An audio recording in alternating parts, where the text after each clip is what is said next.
المؤلف رحمه الله تعالى ونفعنا بعلومه في الدارين آمين.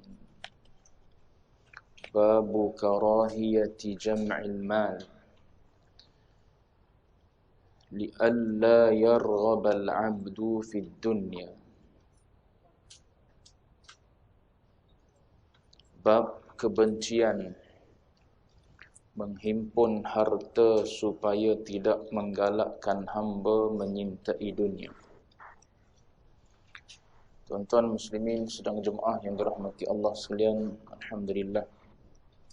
Pertama dan selama-lamanya kita panjatkan setinggi-tinggi puji syukur pada Allah dengan izin taufik hidayah Allah Ta'ala jua pada malam ini kita sambung lagi bacaan kitab 40 hadis tasawuf karangan Abu Abdurrahman Muhammad ibn Husain As-Sulami rahimahullahu ta'ala. Kita berada pada hadis yang ke-39, hadis yang ke-37. Kita ada lebih kurang 4 hadis lagi, termasuk hadis yang ke-37. Ada 4 hadis kita cuba baca dan kita cuba lihat secara ringkas, mungkin kita boleh habiskan pada malam ini insya-Allah. Hadis yang pertama, hadis yang ke-37, akhbarana Abu Amrin ibni Matar haddatsana Abu Khalifah haddatsana Ar-Ramadi haddatsana Ibn Uyainah 'anil A'mash an Shamri ibn Atiyah anil Mughirah ibn Sa'd al-Akhram an abihi an Abdullah radhiyallahu anhu qala qala Rasulullah sallallahu alaihi wasallam la tattakhidhu ad-day'ata fatarghabu fid dunya. Daripada Abdullah ibn Mas'ud radhiyallahu anhu berkata, telah bersabda Rasulullah sallallahu alaihi wasallam, jangan kamu mengambil, yakni menyimpan tanah yang berharga kerana kamu akan menyintai dunia.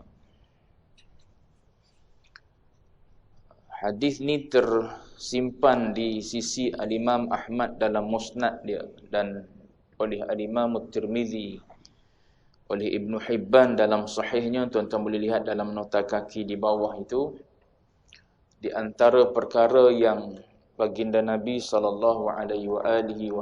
larang, dan ada tujuan larangan tersebut, bukan semata-mata larang. Nabi sebut la tattakhidhu ad-day'ah, jangan kamu mengambil, yakni menyimpan tanah yang berharga. Day'ah ni dalam syarah hadis ini, day'ah ni boleh juga dengan maksud bustan. Bustan ni maknanya kalau kita ada tanah yang berbentuk kebun ataupun taman. Wal qaryah boleh juga dengan makna qaryah. Qaryah ni maknanya tanah yang luas lah. Boleh jadi sebutir kampung. Wal mazra'ah, mazra'ah ataupun boleh juga termasuk dalam day'ah ini ialah tanah yang ada tanaman. Ada kelapa sawit ke, kalau kita di Malaysia ni ada pokok getah ke, ataupun ada sawah padi ke, ataupun ada durian musangking ke apa. Zaman hari ni orang beli tanah nak tanam pokok durian musangking lah. Sebab duk tengok orang jual musangking kaya raya. Tapi macam tak berapa nak laku dah kau tuan-tuan. Nampak macam duk buat tempoyak dengan dengan durian musangking. Tak apalah, yang pentingnya mazra'ah tu nak ceritanya. Boleh jadi juga dengan masakin kathirah, dia kata. Day'ah ni boleh juga dengan makna masakin kathirah. Masakin ni maknanya rumah yang banyak. Termasuk semua tu dalam day'ah. Bukan bermakna apa yang disebutkan dalam terjemahan hadis ni saja. Tanah yang berharga. Masuk juga tanah yang berbentuk tanam-tanaman, ada tanam-tanaman dalam tanah tersebut, ataupun termasuk juga ialah rumah yang banyak. Kita ada rumah 3-4 biji. Orang kaya lebih-lebih lagi. Rumah bukan setakat sebiji 2 je, bahkan boleh jadi setiap negeri ada rumah dia. So itu Nabi larang. Dan Nabi larang bukan semata-mata larang. Bukan maknanya semata-mata memiliki itu salah. Tidak. Yang menjadi salahnya ialah fatarghabu fid dunya. Bila kamu ada harta benda yang banyak ini, sama ada tanah yang banyak berekar-ekar, ataupun kamu ada rumah yang banyak, fatarghabu, yang tu yang menjadi larangannya. Yang jadi kebimbangan baginda Nabi ialah pada kalimah tu, fatarghabu fid dunya. Targhabu ni maknanya tarkanu ilaiha wa tamilu biha ila dunya. Tarkanu ni maknanya kita akan jadi seronok dengan benda tersebut. Dan tamilu ilaiha, kamu akan condong dan cenderung untuk menyintai dan mengasihi dunia. Maka akhirnya fatushghilukum 'anil akhirah, maka dia akan pasti menyibukkan kamu daripada akhirat, yakni lupa akhirat. Ghalibnya begitulah bila orang ada harta banyak ni. Bila orang ada rumah banyak, bila ada tanah banyak, tanah pula ada kebun dan sebagainya, maka kebimbangan baginda Nabi ialah bukan pada memiliki itu sahaja, bahkan natijah daripada memiliki itu menyebabkan kita jadi hanyut dengan dunia kita. Maka tak sempatlah kita nak melakukan perkara yang menjadi asas agama dalam hidup kita. Tak sempat nak mengaji. Semalam saya fokus kepada ilmu fardu ain. Tak sempat nak mengaji. Sebab apa? Sebab duk sibuk dengan kebun. Musim buah-buahan nak kena pergi tengok. Walaupun dah upah orang jaga, boleh jadi kita bukan boleh harap sangat pada orang yang upah. Boleh jadi dia bagi kat kita satu lori, dia pun satu lori belakang kita. Itu contoh. Maka kita duk sibuk kepada tempat tersebutlah. Berulang-alik kita ke tempat tersebutlah. Maka menyebabkan kita yang pada mudanya, pada waktu mudanya jahil, sampai ke tua pun jahil. Duduk dalam keadaan mengabaikan asas-asas agama, tak mengaji ilmu agama. Dahlah kita daripada muda tidak mencuburi bidang agama, tak belajar bidang agama, tak dilorongkan oleh orang tua kita ke arah ilmu agama. Bila kita berusia, ada pekerjaan, ada anak bini, ada harta, pun menyebabkan kita jadi orang yang tak nak kepada agama juga, ataupun tak nak ambil tahu juga pada agama. Yang ni yang Nabi bimbang, takut berlaku macam tu. Kalau dunia Allah Ta'ala bagi pada kita, tapi dunia tu tak menyibukkan kita daripada urusan agama, tak apa. Duduklah dalam keadaan berdunia tu, tapi dunia itu ghalibnya, bila orang tak sibuk dengan dunia, walaupun dunia tu banyak ada pada dia, dunia tu tak duduk dalam hati. Sebab tu ada ulama mengatakan, letak dunia itu pada tangan engkau. Jangan letak dunia itu di dalam hati engkau. Kerana bila letak dalam hati, hati ni tempat cinta. So kita akan menyintai dunia. Bila cinta, tamil, dia akan cenderung, condong. Sebagaimana kita menyintai menyintai pasangan hidup kita lah. Pasti setiap apa yang kita buat cenderung kepada dia. Paling-paling tidak kita akan ambil pandangan dia, tanya dia dulu macam mana, pendapat dia begitu, begini dan sebagainya. Kalau pendapat dia tersebut pun bercanggah dengan agama pun, orang yang sayang bini sanggup. Saya nak berhias ni sebab nak cantik untuk awak lah. Padahal cantik dia tu dah melanggar syariat dah. Katakanlah contoh itu. Saya ni nak cantik, nak pergi spa, nak pergi buat facial dan sebagainya ni. Untuk awak lah, untuk siapa lagi?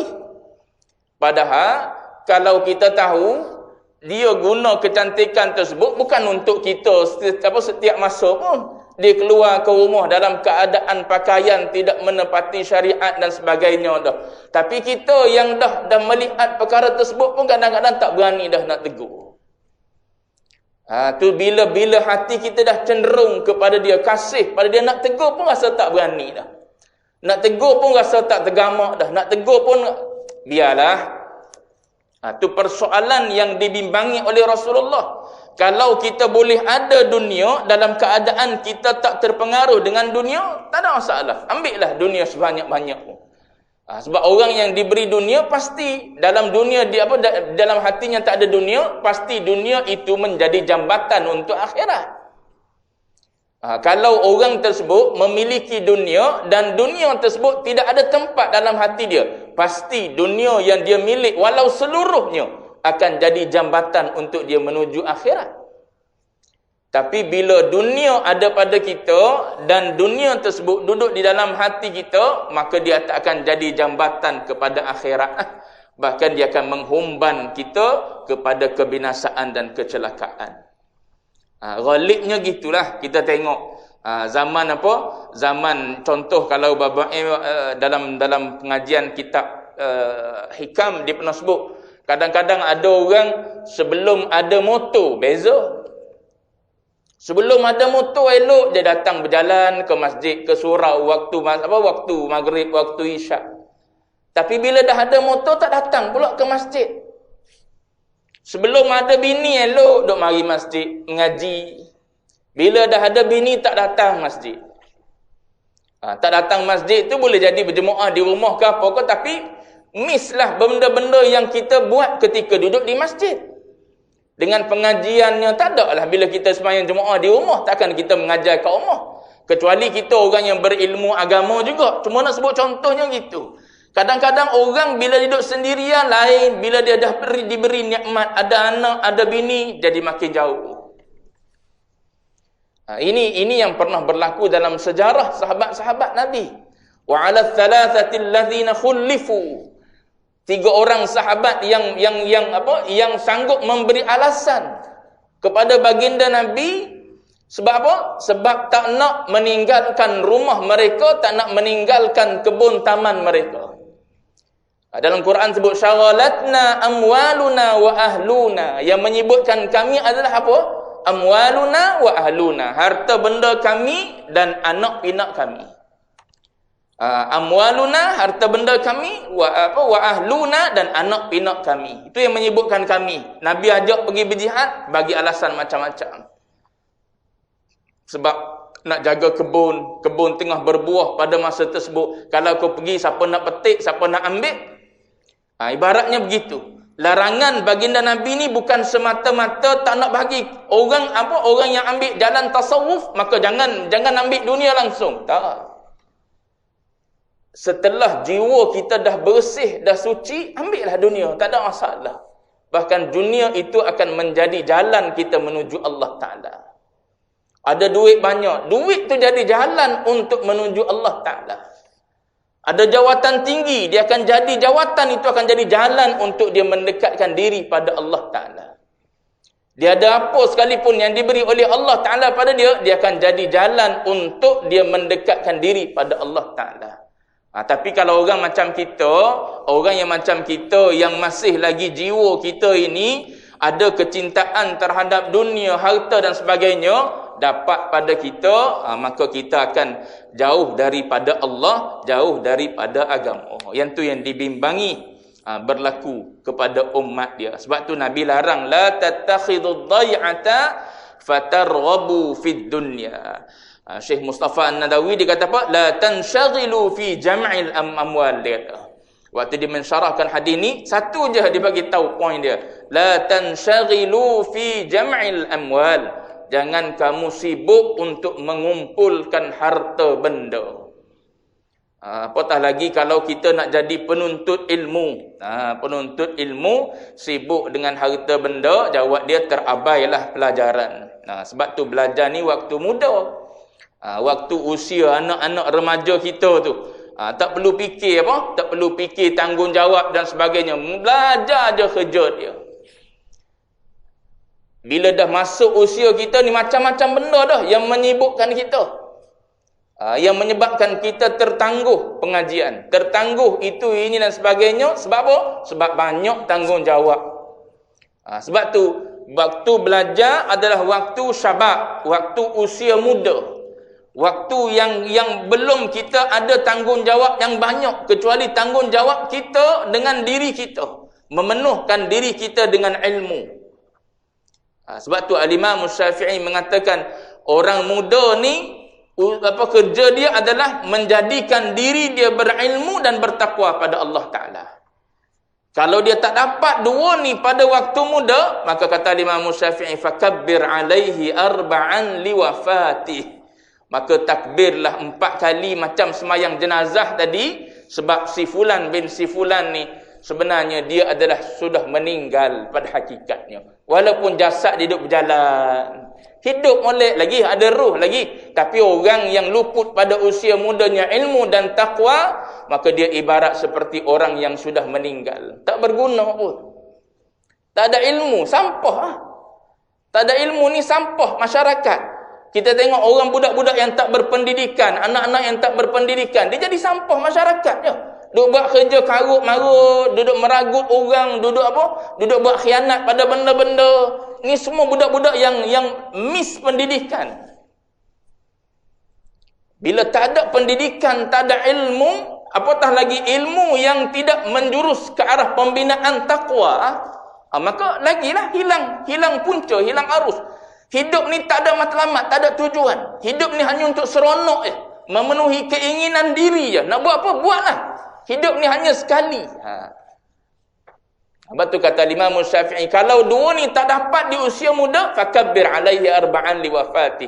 Orang ni sebenarnya dia dah meninggal lah. Tak ada guna pun dia bila tak ada ilmu. Letak kat mana pun tak ada faedah orang yang tak berilmu ni.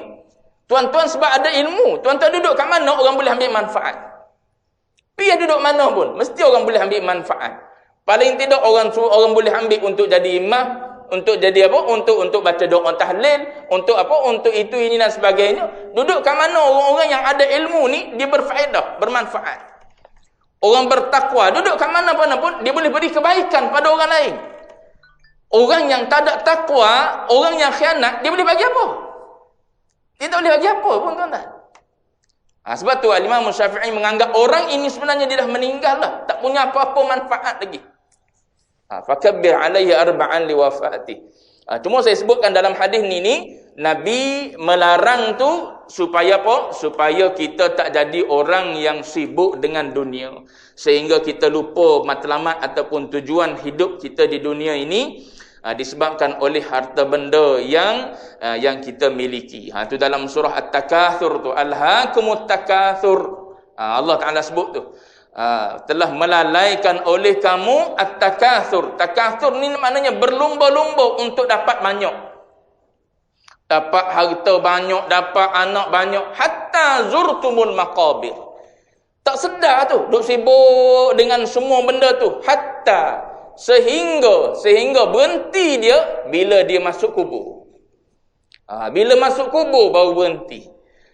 Berhenti daripada apa? Berlumba-lumba untuk membanyakkan harta, berlumba-lumba untuk membanyakkan apa? Pemilikan terhadap diri dia, sehinggalah dia mati. Tu Quran sebut alhaakum lahu tu. Lahu tahu tu maknanya melalaikan seseorang itu. Apa benda? Iaitu berlumba-lumba. Takatsur ni dia atas wazan tafa'ul. Tafa'ul ni daripada tafa'ala. Tafa'ala ni maknanya dia berlumba, mesti dua ke atas. Maknanya mesti ada A dan B. Dia bukan seorang-seorang dia kalau berlumba. Dia tak nama berlumba kalau seorang. Dia mesti ada dua ke atas. Maknanya ada A, ada B. Dia tengok B lebih, dia pun nak lebih juga. Dia tengok C lebih, dia pun nak lebih juga. Itu yang menyebabkan dia berlumba-lumba. Bila dia berhenti sehingga meninggal. Ini Al-Quran bagi teguran kepada kita berkenaan dengan apa? Memiliki dunia sehingga melalaikan kita. Tapi kalau tak melalaikan, tak ada masalah. Miliklah dunia sebanyak-banyaknya. Bahkan dia boleh memberi manfaat kepada orang lain. Baik. Satu. Hadis yang kedua. Hadis yang ke-38. Babu fi sifatil uqala. Bab sifat orang-orang yang berakal. Akhbarana Abdullah ibn Muhammad ibn Ali haddatsana Ali ibn Sa'id al-Askari haddatsana Ahmad ibn Yahya ibn Malik as-Susi haddatsana Dawud al-Muhbir haddatsana Ubbad ibn Kathir an Abdullah ibn Dinar an Abdullah ibn Umar qala Rasulullah sallallahu alaihi wasallam al-aqilu alladhi aqala 'anillahi amrahu. Daripada Abdullah bin Dinar, dari Abdullah bin Umar radhiyallahu anhuma telah berkata, telah bersabda Rasulullah sallallahu alaihi wasallam, orang berakal adalah orang mengikat urusannya dengan Allah. Orang berakal, al-aqilu alladhi aqala 'anillahi amrahu. Orang yang berakal adalah orang yang mengikat urusannya dengan Allah. Baik. Akal ni, akal. Kita kalau tanya akal duduk kat mana pun kita tak tahu. Akal ni dia adalah rahsia. Di antara gharais, di antara sesuatu yang berbentuk gharais, deria perasaan rasa yang kita pun tak tahu dia duduk kat mana. Dalam Quran diguna dengan banyak kalimah. Ada diguna dengan an-nuha, ada dengan dia apa kalimah al-absar, banyak kalimah diguna dalam Al-Quran dengan makna orang yang berakal, orang yang bijak. Akal ni dari sudut bahasa, orang Arab guna akal ni ataupun aqala lah. Kita panggil akal dengan K kita aja. Patutnya aja dengan qaf. Baru tepat dengan ain qaf lam. Aqal. Tapi Melayu kita aja akal. A-K-A-L. Akal. Tak, rasanya gitu dah. Lama tinggal bahasa Melayu. Kok tersalah eja ya tuan-tuan. Ajar-ajaran sesat pula bahasa Melayu. Akal ni dari sudut bahasa, Ibnu Faris dia pernah mendefinisikan akal ni dengan makna al-hubsah. Hubsah ni ay al-man'u, dia kata. Al-hubsah ay al-man'u. Al-man'u ni maknanya yang menghalang, yang menegah. Orang Arab biasa guna perkataan akal ni. Al-Jurjani memberi contoh. Dia kata aqalat al-mar'atu sya'raha. Orang perempuan dia ikat dia punya rambut dia. Dia guna perkataan aqalat tu. Saya nak highlightkan kalimah aqalat. Aqalat al-mar'ah, seorang perempuan itu dia mengikat rambutnya. So bila dia ikat rambut dia, maknanya rambut dia tak akan terlerai. Tak akan terburai lah, terlerai ke apa. Tonton bahasa KL. Maknanya dia tak berterabur lah. Tak macam apa kalau orang biar dia dah lah rambut panjang tuan-tuan. Lepas tu pula tak diikat, tak diandamnya rambut tersebut. Cuba tuan-tuan tengok orang perempuan rambut panjang naik motor. Naik motor malam-malam pula pakai telekung. Ada dalam apa TikTok apa tuan-tuan, yang perempuan pakai telekung semayang naik BIM. BIM tuan-tuan tahu BIM? BIM ni skuter tuan-tuan, skuter. BIM ni yang banyak ada kat tepi-tepi jalan kat bandaraya lah. Kita boleh scan je, lepas tu kita naik.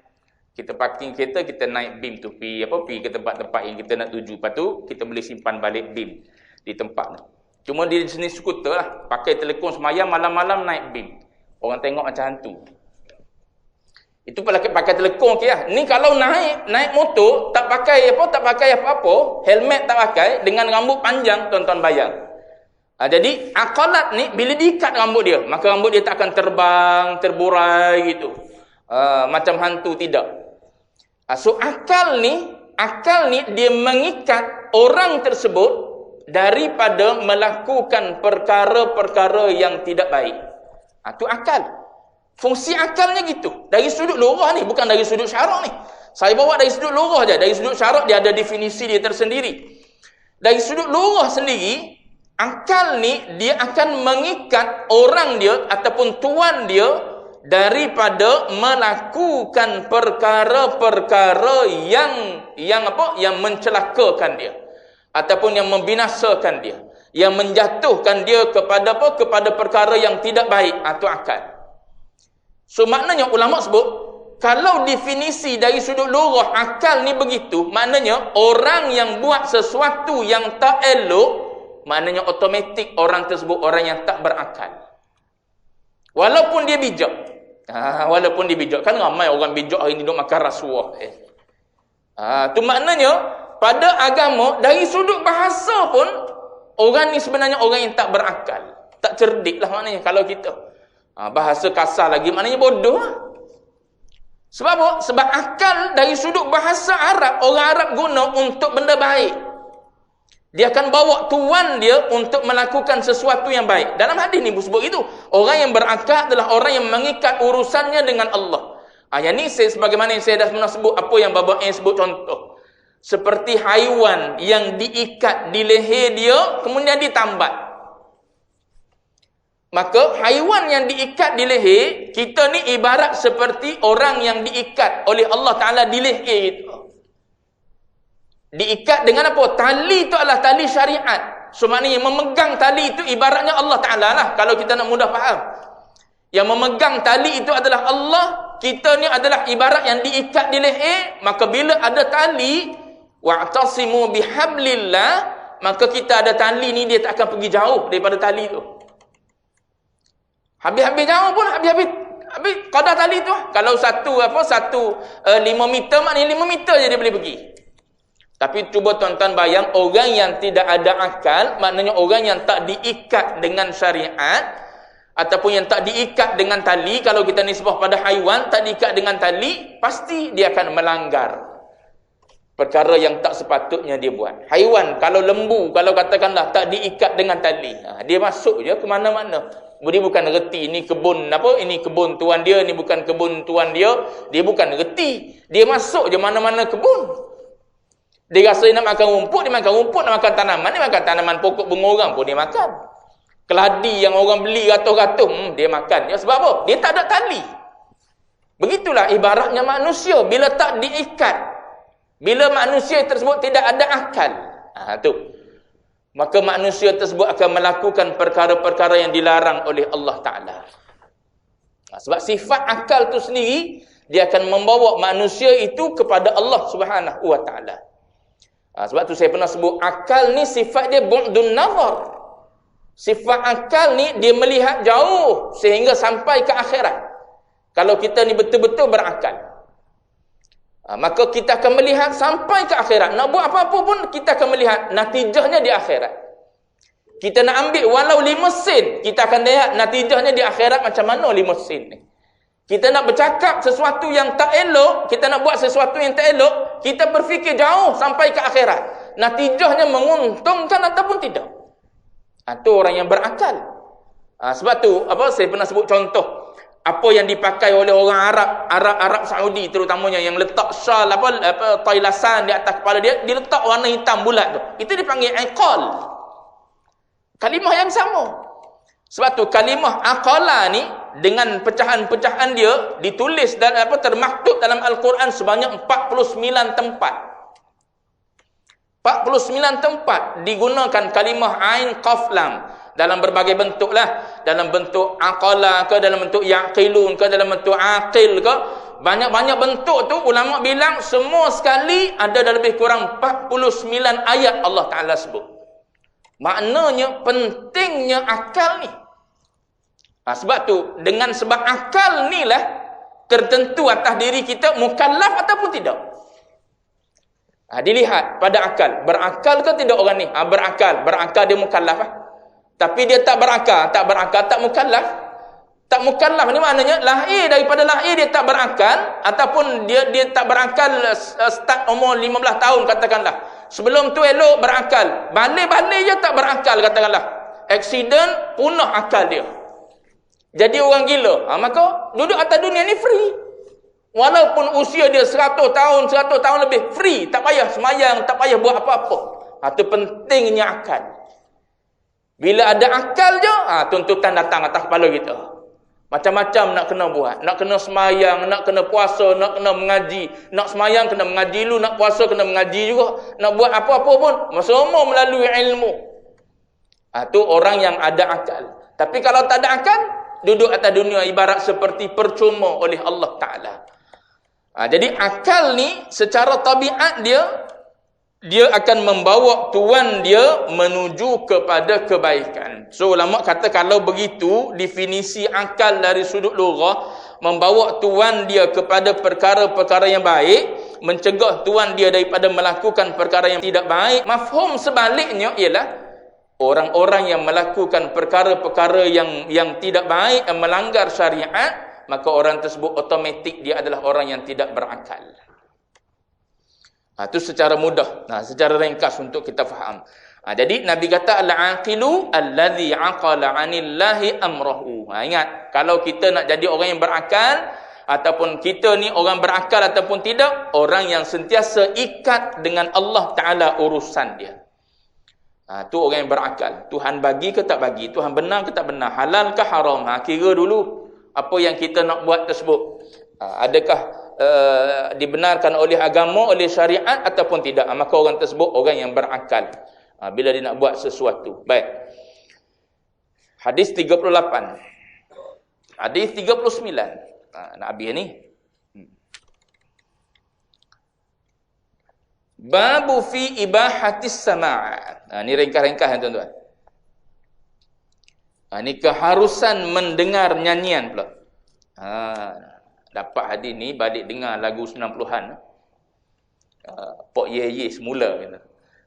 Buka lagu JJ, apa JJ tuan-tuan?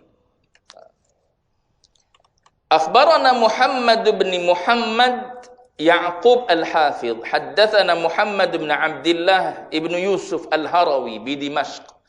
Haddatsana Sa'id bin Muhammad ibn Zuraiq الرسعني حدثنا عبد العزيز الأويسي حدثنا إبراهيم ابن سعد عن محمد بن إسحاق عن عثمان بن عروة عن أبيه عن عائشة قالت دخل رسول الله صلى الله عليه وسلم في أيام التشريق وعندي جاريتان لعبد الله بن سلام تضربان بدفين لهما وتغنيان فلما دخل رسول الله صلى الله عليه وسلم قلت أمسكا فتنحى رسول الله صلى الله عليه وسلم إلى سرير في البيت فاضطجع وسجي بثوبه فقلت لا يحلن اليوم الغناء أو لا يحرمن قالت فأشرت إليهما أن خذا قالت فأخذتا فوالله ما نسيت ذلك أن دخل أبو بكر وكان رجلا مطارا يعني حديدا وهو يقول أمزامير الشيطان في بيت رسول الله صلى الله عليه وسلم فكشف رسول الله صلى الله عليه وسلم رأسه وقال يا أبا بكر لكل قوم عيد وهذا أيام عيدنا. Baik. Daripada Aisyah radhiyallahu anha, beliau berkata Rasulullah sallallahu alaihi wasallam telah masuk ke rumahku. Ini cerita Aisyah. Pada hari tasyrik raya haji. Dan bersamaku dua orang hamba Abdullah bin Salam sedang bermain gendang sambil menyanyi. Ketika mana Rasulullah SAW masuk, aku berkata kepada kedua hamba Abdullah bin Salam tadi, berhenti bermain. Maka Rasulullah menuju ke katil, kedua kali potong. Ke katil di dalam rumah untuk berbaring. Rasulullah menutup mukanya dengan kain. Aku berkata, pasti hari ini dihalalkan nyanyian atau diharamkan? Aisyah berkata, maka aku mengisyarat kepada keduanya untuk mengambil gendang. Aisyah berkata, kedua hamba mengambil gendang itu. Demi Allah, aku tidak akan lupa peristiwa ini di mana Abu Bakar telah masuk, ayah kepada Aisyah. Masuk dan beliau adalah seorang lelaki yang tegas. Abu Bakar berkata, adakah nyanyian, yakni seruling syaitan berada di dalam rumah Rasulullah? Maka Rasulullah telah menyingkap kain yang menutupi mukanya lalu bersabda, wahai Abu Bakar, setiap kaum mempunyai hari raya dan ini adalah hari raya kita. Ini pernah berlaku ni dalam hidup keluarga baginda Nabi, iaitu pada hari Tasyrik. Ada banyak riwayat ni tuan-tuan berkenaan dengan kisah ni. Ada kisah yang tuan-tuan mungkin pernah dengar, Nabi meletakkan membenarkan Aisyah meletakkan dagunya di atas bahu. Kan, untuk melihat tarian lelaki Sudan. Pun ada juga hadis tersebut. Itu pun pada hari perayaan juga. Sehingga Nabi bertanya kepada Aisyah, adakah engkau nak tengok lagi ataupun dah tak nak tengok, dah jemu dah. Maknanya Nabi membiarkan Aisyah meletakkan dagunya di atas bahu Rasulullah sebab tak nampak kalau tidak. Maka sehinggalah Aisyah mengatakan, aku tak nak tengok dah. Maknanya sampai Aisyah pun hati tengok persembahan daripada lelaki Sudan tersebut. Cuma persembahan tu persembahan apa? Persembahan bermain alat-alat perang. Persembahan tu ialah persembahan bermain alat-alat perang dan dilakukan oleh lelaki-lelaki Sudan. Cuma kita nak tengok banyak angle juga sebelum kita nak mengatakan boleh dengar lagu Siti Nurhaliza. Sebelum tu, satgi tuan-tuan ambil hadis ni, dia kata boleh dah kita buka lagu Hot FM lepas ni. Sebelum ni duk dengar Aikim je. Lepas tu bila dah baca hadis yang ke-39 ni, dah kita mengaji tasawuf, kita boleh dengar lagu Pok Yeye kalau zaman dulu, Metallica apa tuan-tuan.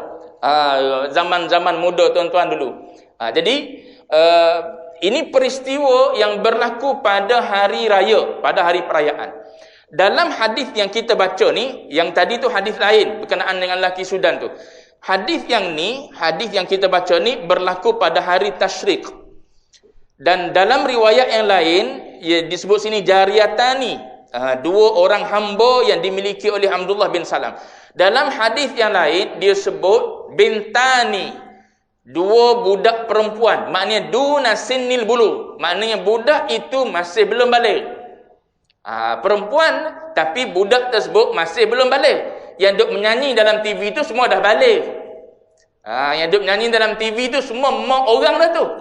Yang boleh buat mak dah, ataupun yang boleh buat apa? Yang boleh buat bini dah. Yang duk menyanyi, yang berjoget tu dalam TV.